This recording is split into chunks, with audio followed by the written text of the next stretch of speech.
Hey guys, welcome to my channel Sushma Krishna. So let's start with chapter 1 of history, rise of nationalism in Europe. So today's topic is the description of Frederick Sorrow painting. So let's get started. आज जो हम chapter समझाने जा रहे हैं बच्चों वो है हमारा the rise of nationalism in Europe. History का ये फर्स्ट चैप्टर है और बहुत ही इम्पोर्टेंट चैप्टर है। वैसे आज जो हम टॉपिक पढ़ने जा रहे हैं वो हमारा है फ्रेडरिक सीरियो की। एक आर्टिस्ट थे जो फ्रेंच के थे, उन्होंने एक अपना सपना देखा था और उस सपने को विजन के तौर पे उन्होंने देखा था, जो भी उसे एक ड्राइंग के तौर पे या फिर हम ये कह सकते हैं कि अपने प्रिंट के तौर पे उन्होंने उसे दुनिया के सामने पेश किया। तो यहाँ जो भी पॉइंट्स हैं वो सारे जो इस टॉपिक से रिलेटेड हैं उसकी मैंने सारे डिटेल्स लिखी हुई हैं और जो इम्पोर्टेंट चीजें हैं उसे अंडरलाइन किया हुआ है। ठीक है, तो समझाती हूँ पहले आपको। 1848 में फ्रेडरिक सीरियो जो थे वो फ्रेंच आर्टिस्ट थे और उन्होंने एक 4 प्रिंट की एक सीरीज बनाई थी ड्राइंग की, मतलब पेंटिंग की, और उस पेंटिंग के थ्रू उन्होंने अपना एक सपना दिखाया था दुनिया के सामने में। वो सपना पेश किया था, उस सपने में था डेमोक्रेटिक और सोशल रिपब्लिक्स को दिखाया, मतलब कि पूरी दुनिया में एक ऐसा कंट्री, सारी कंट्री ऐसी होनी चाहिए जो कि डेमोक्रेटिक हो। ठीक है, और फर्स्ट प्रिंट की सीरीज जो थी उनकी, उसमें ये शो किया गया था, ये दिखाया गया था कि वहां पे यूरोप और अमेरिका के लोग हैं। उसमें यूरोप और अमेरिका के लोगों में मैन, विमेन और बच्चे, मतलब सभी सोशल एज के जितने भी लोग हैं, वो सोशल क्लासेस के, वो सारे एज के लोग जो हैं वो एक लंबी मार्च करते हुए आ रहे हैं। जैसे एक ट्रेन होती है वैसे ही ट्रेन की तरह लाइन बना करके पीछे की ओर मार्च करते हुए आ रहे हैं। और स्टैचू ऑफ लिबर्टी के पास पहुंचने पे वो लोग स्टैचू ऑफ लिबर्टी पे हुमाद जो है वो डाल रहे हैं। ठीक है, जैसे हम हवन करते हैं तो हुमाद जलते हैं ना, वैसे ही वो डाल रहे हैं। आर्टिस्ट जो उस टाइम के थे उनके अकॉर्डिंग, जो फ्रेंच रेवोल्यूशन के अकॉर्डिंग, यहाँ पे जो लिबर्टी का मतलब जो था वो फीमेल फिगर से रिकॉग्नाइज किया जा रहा था। मतलब कि लास्ट ईयर तुम लोगों ने पढ़ा था फ्रेंच रेवोल्यूशन में, वहां पे लिबर्टी को हम कैसे दिखाते थे, उनका सिंबल था फीमेल के तौर पे। ठीक है, तो यहाँ पे भी हमने दिखाया है एक फीमेल लेडी है जिसके एक हाथ में टॉर्च है जो कि मशाल लिए हुए है, या फिर हम ये कह सकते हैं, और एक हाथ में चैटर्स है, मतलब बहुत सारी डॉक्यूमेंट जिसमें लोगों के अधिकारों को लिखा गया है। ठीक है, और अर्थ के ऊपर, वहीं पे जमीन में अर्थ के ऊपर में जो उस टाइम में एब्सोल्यूट इंस्टीट्यूशन था जिन्हें उखाड़ दिया गया था। एब्सोल्यूट इंस्टीट्यूशन मतलब कि वैसे जो नॉन डेमोक्रेटिक राजा महाराजा का शासन होता था उनको उखाड़ के नीचे फेंक दिया गया है। ठीक है, सीरियो के ये जो यूथोपियन विजन था, यूथोपियन विजन का मतलब होता है एक कल्पना करके जो उन्होंने सपना देखा हुआ था, एक कल्पना बनाई जो थी उन्होंने। ठीक है, पीपल जो वहाँ के लोग थे उन लोगों को एक अलग राष्ट्र बनाने के लिए बता रहा था और उसे पहचानने के लिए क्या किया था यहाँ पे कि फ्लैग्स वगैरह के थ्रू, और जो लोगों के हाथ में फ्लैग है या उनके ड्रेसिंग सेंस है उसके थ्रू उसे पहचाना जा रहा था। सबसे आगे जो लाइन में थे वो स्टैचू ऑफ लिबर्टी से जो आगे पहुंच चुके थे वो थे यूनाइटेड स्टेट और स्विट्जरलैंड। इसका मतलब ये है कि यूनाइटेड स्टेट और स्विट्जरलैंड को आजादी मिल चुकी थी। उस टाइम तक वो एक राष्ट्र बन चुके थे, नेशन स्टेट बन चुके थे, और इनके पीछे पीछे जो थे वो फ्रेंच थे।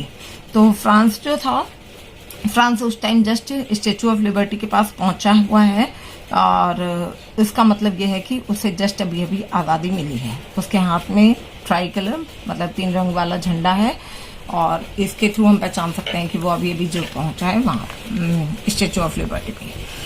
फिर फ्रांस के पीछे पीछे जो थे वो जर्मनी थे, और जर्मनी के जो लोग हैं उनको पहचानने के लिए यहाँ पे बताया उन लोगों के पास ब्लैक, रेड और गोल्डन कलर का फ्लैग था। ठीक है, जर्मनी के पीछे पीछे और भी कंट्रीज से, उस टाइम तक जर्मनी आजाद नहीं हुआ था, नेशन स्टेट नहीं बना था, तब की बात की बताई जा रही है। उसके पीछे पीछे जो थे वो ऑस्ट्रिया, ये kingdom of two Sicily, Lombardy, Poland, England, Ireland, Hungary और रशिया थे। और ऊपर स्वर्ग से जो ये सारी चीजों को देख रहे थे वो जीसस क्राइस्ट और कई संत और कई परियां वगैरह ये सारे सीन को देख रहे थे। और इस सीन के थ्रू मतलब फ्रेडरिक सेरियो ने ये बताया है कि लोगों के अंदर में, पूरे राष्ट्र में, पूरे वर्ल्ड में किस तरह से भाईचारे की भावना है।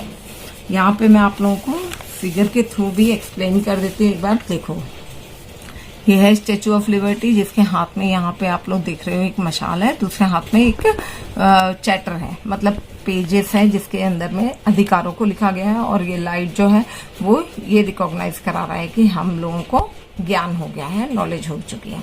ये जो लॉन्ग मार्च करती हुई, जो ट्रेन वाला मैंने बताया था कि लॉन्ग मार्च करते हुए लोग हैं, ये फ्रांस का जो है फ्लैग है, जो कि अभी अभी स्टेचू ऑफ लिबर्टी के पास पहुंचा है। यहाँ स्विट्जरलैंड और अमेरिका को दिखाया गया, जो स्टेचू ऑफ लिबर्टी के आगे पहुंच चुके हैं, ठीक है। और इनके पीछे पीछे जर्मनी है, ऑस्ट्रिया है, हंगरी है ना, रशिया है। ये सारे कंट्रीज जो हैं ये मतलब कि नेशन स्टेट बनने के लिए स्ट्रगल कर रहे हैं। कहने का मतलब यहाँ पे है कि ये लोग जो हैं एक आजादी पाने के लिए या नेशन स्टेट बनने के लिए स्ट्रगल कर रहे हैं। और जब ये मार्च करते करते यहाँ पे पहुंच जाएंगे, इसका मतलब कि उन्हें आजादी मिल गई। ऊपर स्वर्ग से सभी, जो ये देखो जीसस क्राइस्ट हैं, यहाँ पे परियां हैं बहुत सारी, ये सारी चीजें इन्हें ये दिखा रही हैं कि ये सारा जो भाईचारा है वो किस तरह से पूरी दुनिया में है। और यहाँ पे देखो ये जो चीज है, ये जो मैंने आपको बताया था कि जो एब्सोल्यूट इंस्टीट्यूशंस जो थी, मतलब जो राजा महाराजा का जो शासन था उसे उखाड़ फेंका, तभी तो democratic form of government establish होगी ना। तो उसे जो उखाड़ दिया गया है वो चीजें यहाँ पे दिखाई गई हैं, ठीक है। अब ये जो टॉपिक है ये आपका यहाँ कवर हो गया है। इससे रिलेटेड क्वेश्चंस तो बहुत सारे आते हैं, जिनको मैंने आपको एक बार शॉर्ट फॉर्म में बता देती हूँ। जैसे कि फ्रेडरिक सेरियो का यूथोपियन विजन क्या था, ये लास्ट टू लास्ट ईयर के क्वेश्चन में पूछा गया था, 1 नंबर के क्वेश्चन में आता है। और ये कौन फ्रेंच आर्टिस्ट थे जिन्होंने 1848 में मतलब कि ये प्रिंट बनाई थी, डेमोक्रेटिक फॉर्म ऑफ गवर्नमेंट जिसमें एस्टेब्लिश करने वाला। या फिर ये 5 मार्क्स वाले क्वेश्चन में भी आ सकते हैं। तो इसमें हमें ये सारे पॉइंट्स लिखने होंगे, अगर 5 मार्क्स वाले हैं, नहीं तो 1 मार्क्स वाले में ये बहुत सारी चीजें हैं जो मैंने अंडरलाइन किए हुए हैं, ये वेरी इंपॉर्टेंट है। जैसे स्टेचू ऑफ लिबर्टी क्या सिंबल है, क्या बता रहा है, तो स्टेचू ऑफ लिबर्टी हमें बता रहा है कि किस तरीके से हमें आजादी मिली है ना। टॉर्च ऑफ एनलाइटमेंट का मतलब क्या होता है, तो टॉर्च ऑफ एनलाइटमेंट मतलब कि नॉलेज मिल गई है लोगों को, ठीक है। फिर फॉरग्राउंड जो है, जो जमीन के ऊपर जो उखाड़ के फेंका है, वो क्या बता रहा है, वो एब्सोल्यूट इंस्टीट्यूशन को दिखा रहा है कि उसे हटा दिया गया है।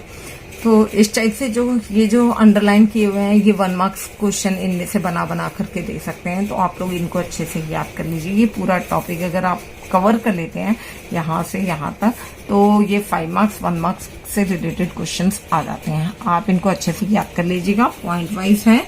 और फर्स्ट टॉपिक जो है ये हमारा कवर हो गया। नेक्स्ट जो मेरा होगा वो मैं आपको नेक्स्ट टॉपिक को एक्सप्लेन करूंगी।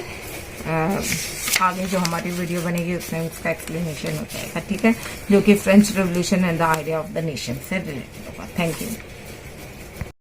Please do like, share and comment to my video, and also don't forget to subscribe to my channel.